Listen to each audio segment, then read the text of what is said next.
Despite President Trump's approval rating inching higher in recent polls, the news is not so good for his Republican-controlled Congress. Cook's Political noting ratings changes in 13 House races, all in the Democrats' favor, and that Republicans, quote, still trail Democrats on the generic ballot by 8 points.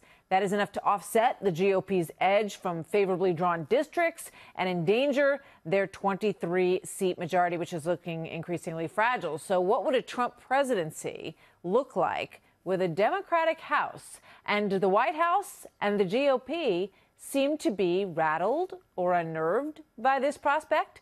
Here now, former Oklahoma Senator Tom Coburn, watchdog for the U.S. taxpayer and former author of the Congressional Waste Book, which a lot of folks miss. Senator Coburn, good to see you again. Thank you so much for coming in tonight.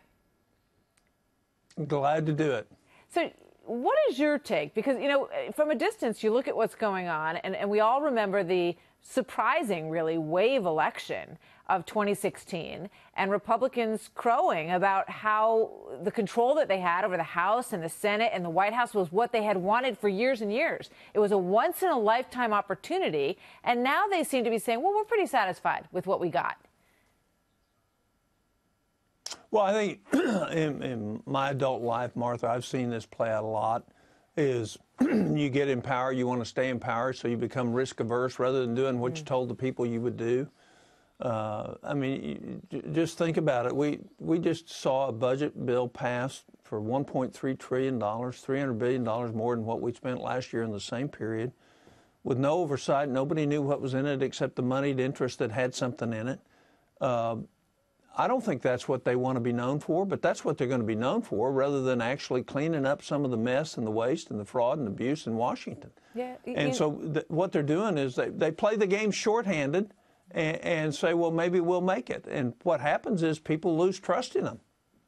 You know, when you look at the races that have happened so far, you know, I think of Pennsylvania, the Conor Lamb election, it didn't look like there was a tremendous rally around Rick Saccone. And, you know, you can talk about whether or not you think he was a great candidate. But the effort to hang on to these Republican seats, what you hear more and more from Republicans on the Hill is, well, you know, it's not unusual when you have the presidency, when you have, you know, your party's president in the White House, that when you come around to the first round of midterms, you lose the House. But, you know, you look at what's been accomplished so far, and tax reform is clearly a big accomplishment for Republicans. It's definitely something that was on their checklist. But do you feel like they should be satisfied with the progress that they've made so far with this golden opportunity? No, I'm not. As a U.S. citizen that pays a lot of taxes every year, I'm not satisfied at all. Why haven't they created transparency on pricing in health care? $1 in every $3 in health care is wasted. The average deductible now is $7,900 per family. Yeah. They'd like to see a cheaper deal, a better deal. So mandate that prices are transparent. They could do that. They could pass that bill. Who can be against being knowing what your price is before you pay for it? Of course, emergencies are different. You know, how about oversighting? How about building a team to oversight the waste, fraud, and abuse in the federal government and getting rid of it? They didn't have to borrow another $1.3 trillion. I mean, that's what our deficit's going to be this year.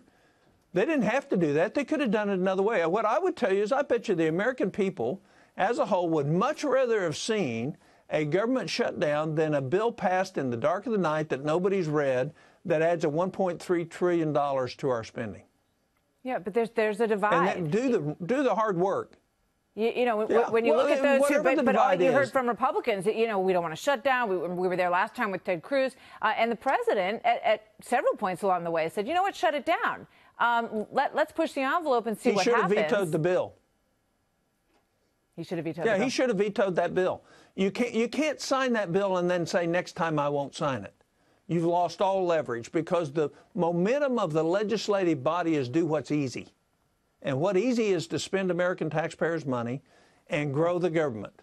What is hard is to be frugal with American taxpayers' money and oversight the government and hold it accountable. And so, you know, he's lost his leverage on them, and they'll do this to him again.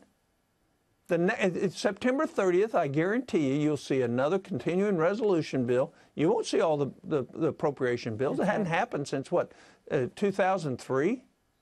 Extraordinary. And you're right. You're going to see a CR and then probably another omnibus bill in December. Senator Coburn, thank you. That's right. It's good to hear your voice on this and good You're to see you welcome. again. Thank you so much.